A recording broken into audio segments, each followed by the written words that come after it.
Assalamualaikum warahmatullahi wabarakatuh.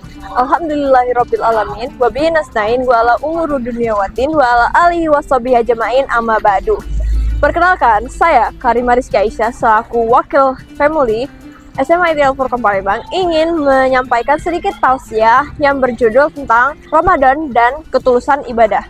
Sobat Furqan tahu kan bahwa ikhlas menjadi kunci dari salah satu amal kita diterima di sisi Allah Subhanahu wa taala. Kita beribadah untuk dilihat olehnya, bukan untuk dilihat oleh manusia.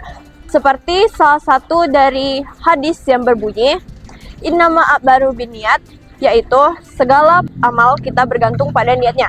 Hadis riwayat Bukhari dan Muslim. Ketulusan ibadah membuat hati lebih tenang dan amal kita ditingkatkan lagi nilai ibadahnya. Selain itu, ibadah juga membuat kita lebih dekat kepada Allah Subhanahu wa taala.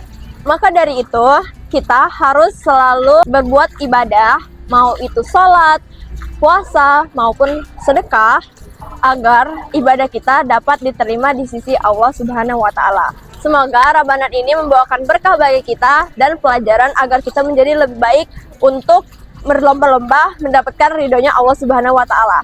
Sekian dari saya. Wassalamualaikum warahmatullahi wabarakatuh.